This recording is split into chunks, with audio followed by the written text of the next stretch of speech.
Let me ask you something. When was the last time you truly looked at yourself in the mirror? Not to fix your hair or critique your flaws, but to really see you. I mean, the person who has been through every battle, every heartbreak, every victory. You stand in front of the world every single day, giving your energy, your time, your love. But what do you say for yourself? You suffer, but you won't confess it. You suffer.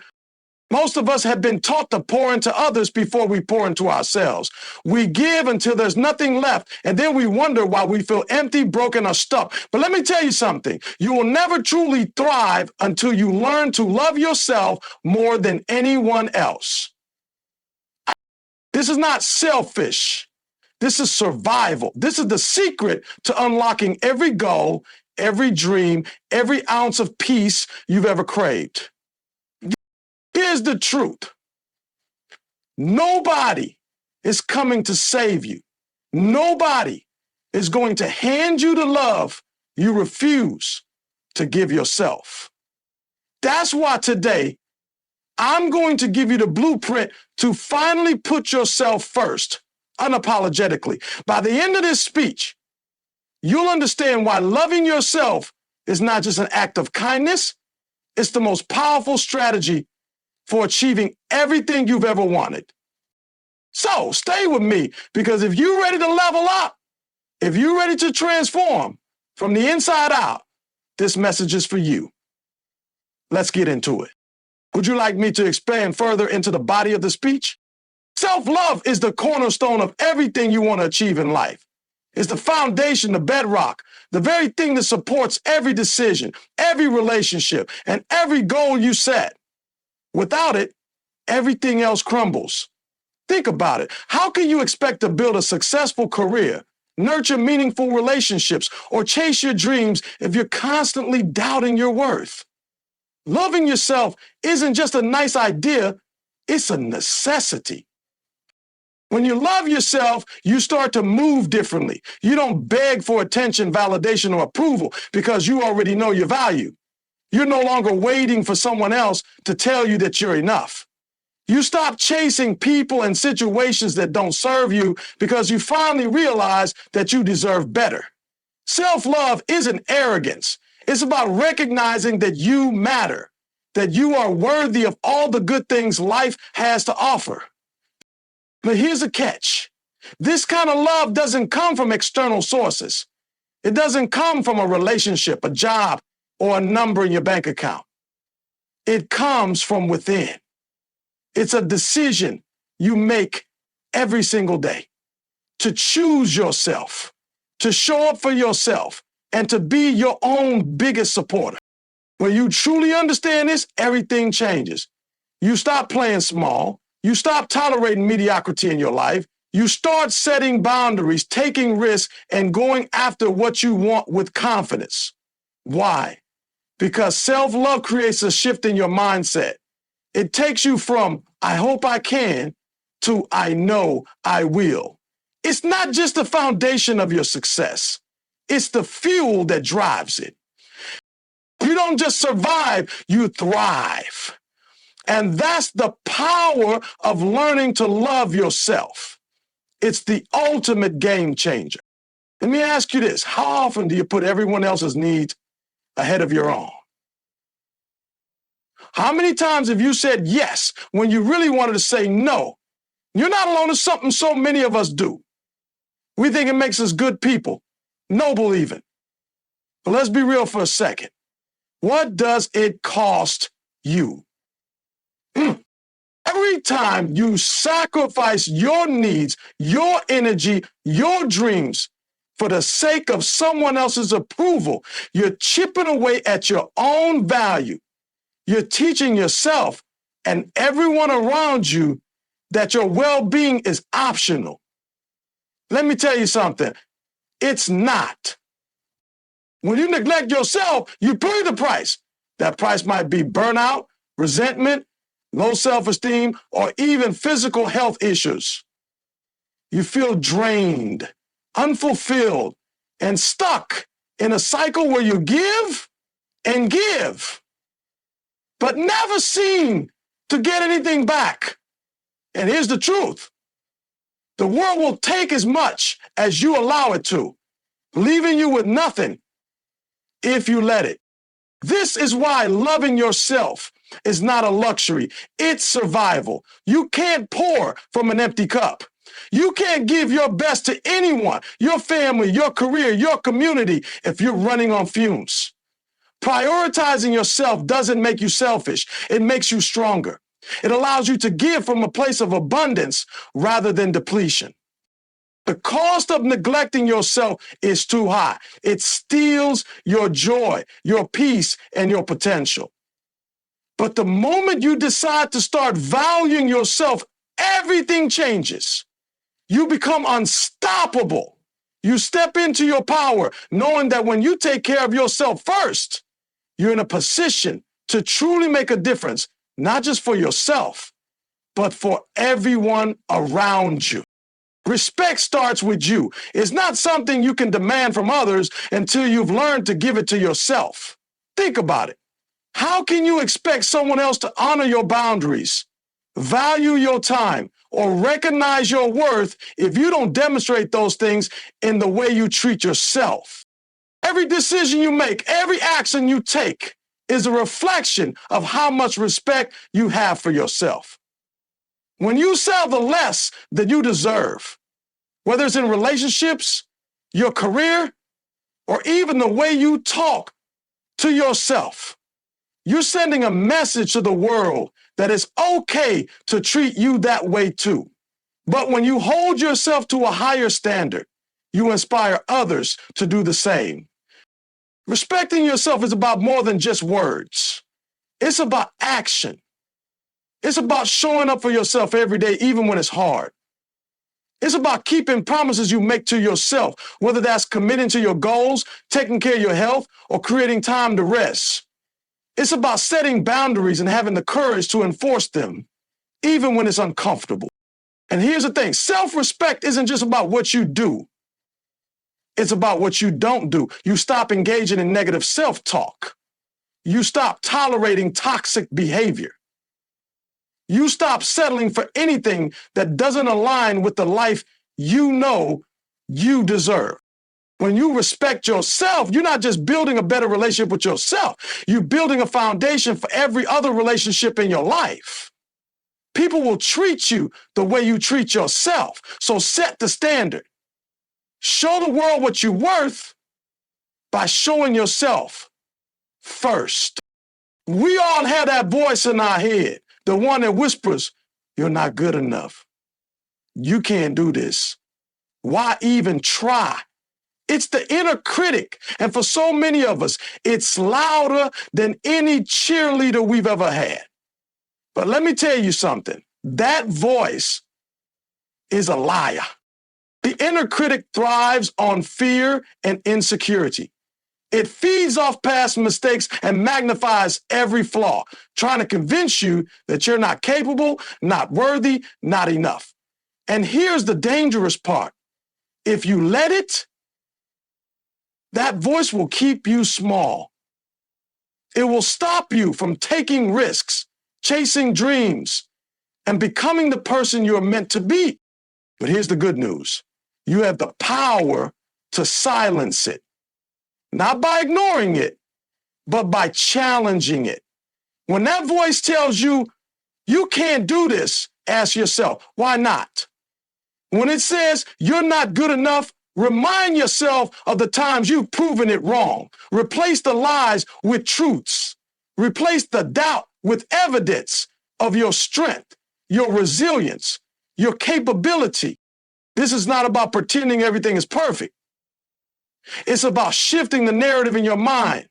Start speaking to yourself like you would to a friend, kindly, compassionately, and with encouragement. Because here's the reality. You are the one person you'll spend every second of your life with.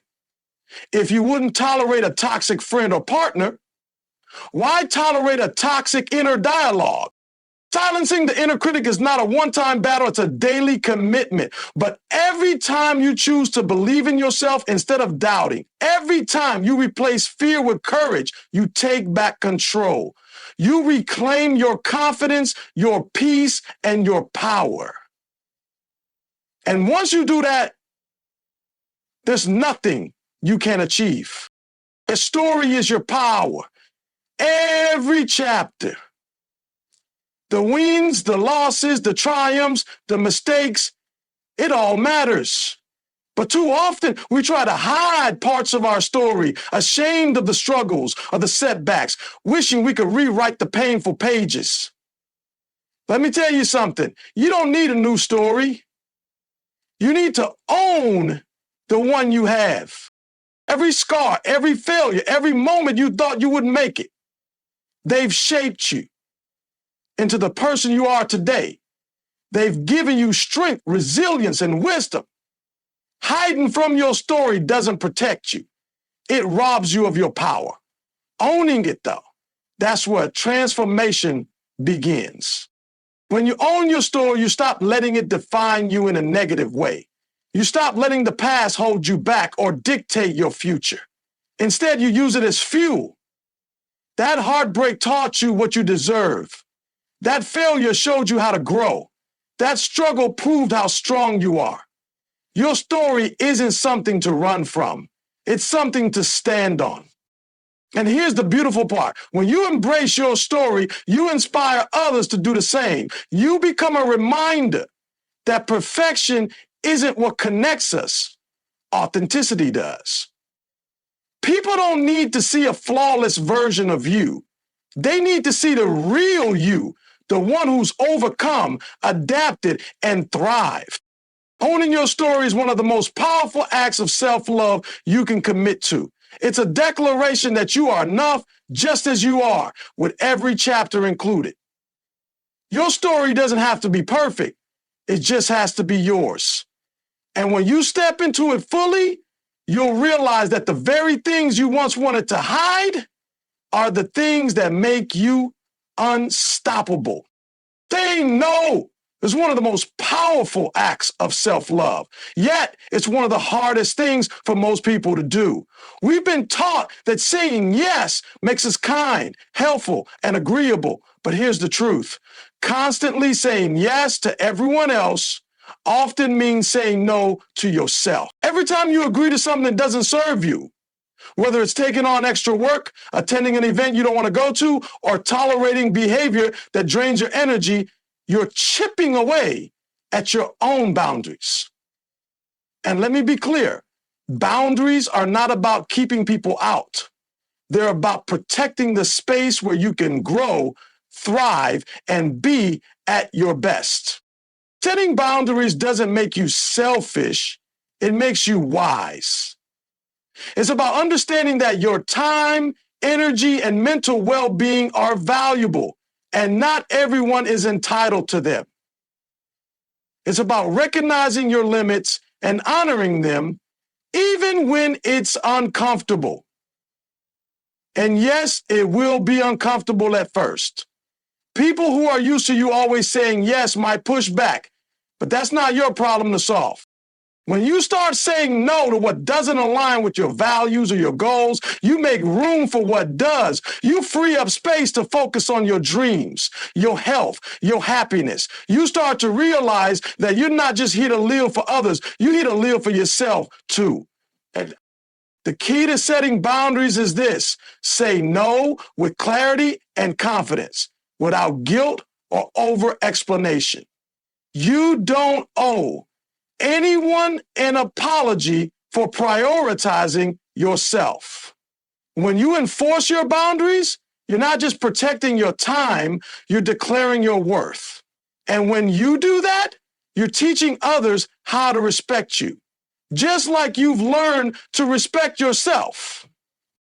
Gratitude is a game changer when it comes to self-love. It's easy to get caught up in what you think you're lacking, whether it's a skill, a certain look, or a level of success.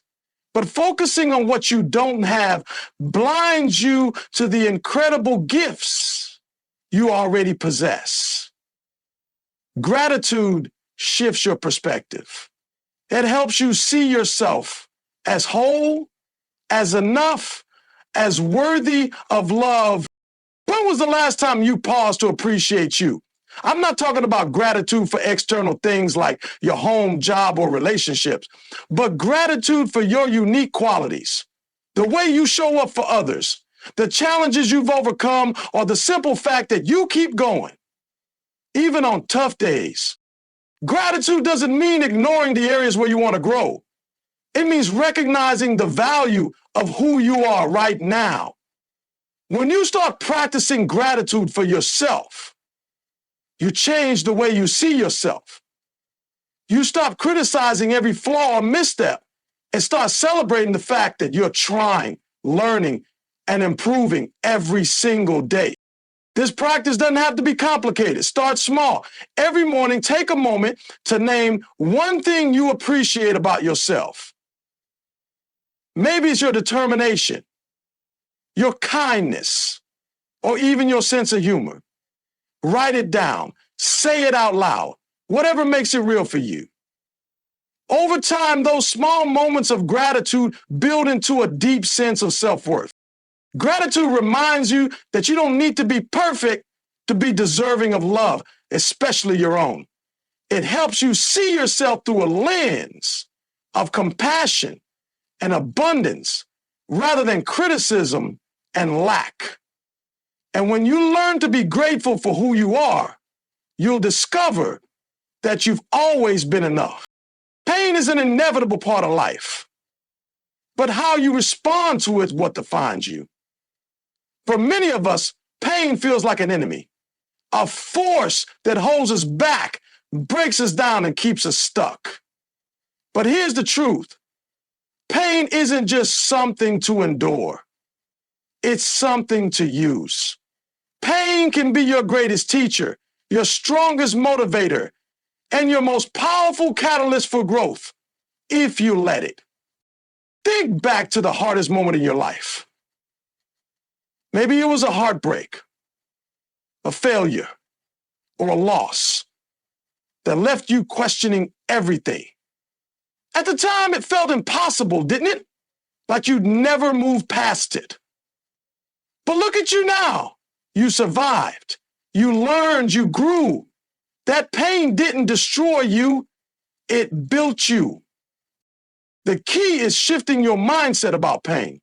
Instead of asking, why is this happening to me? Start asking, what can I learn from this? Instead of seeing pain as a roadblock, see it as a stepping stone. Every struggle you face is an opportunity to become stronger, wiser, and more resilient. Turning pain into power doesn't mean ignoring or suppressing it. It means allowing yourself to feel it, process it, and then use it to propel yourself forward. It's about recognizing that every wound can become a source of strength. Every setback can be a setup for a comeback. When you embrace this perspective, you stop being a victim of your circumstances and start becoming the architect of your life. Pain loses its power to control you because you've learned to use it as fuel. And once you learn to turn your pain into power, there's nothing in this world that can stop you. The people you surround yourself with play a crucial role in your journey of self-love.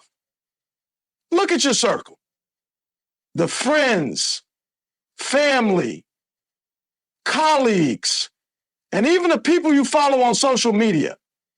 Are they lifting you up, encouraging your growth, and supporting your goals?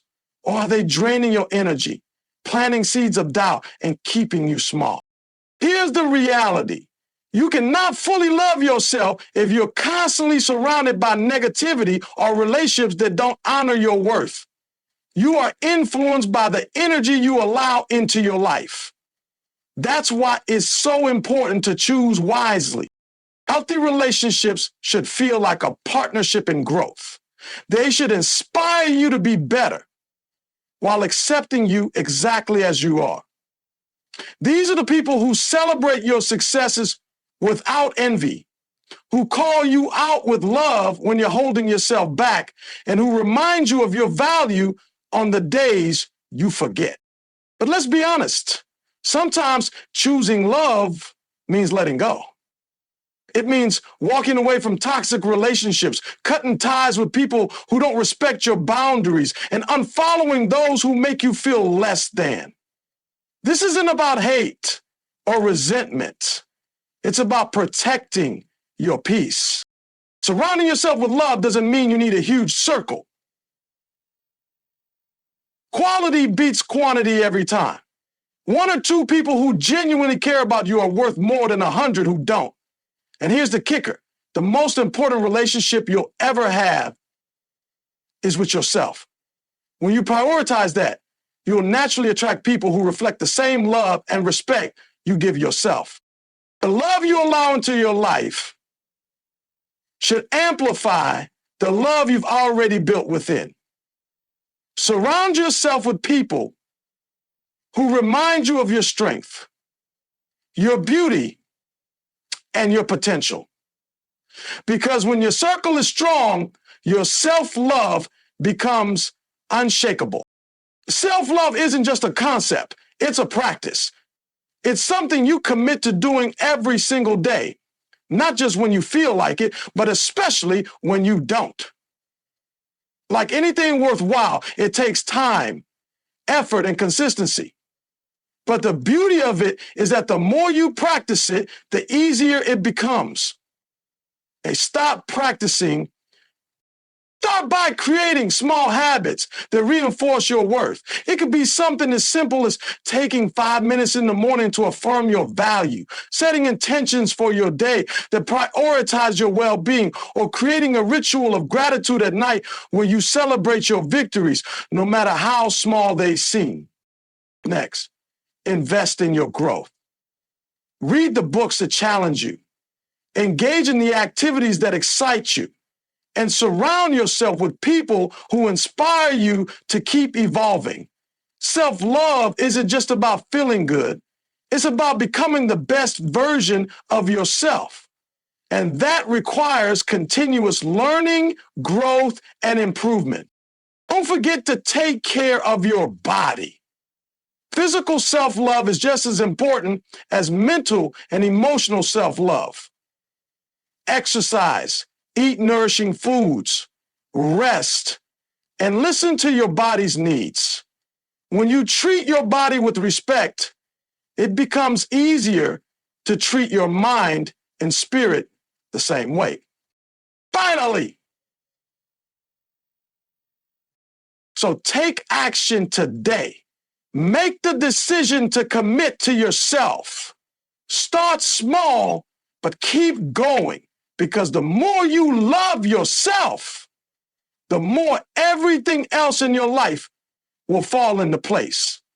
You've got this.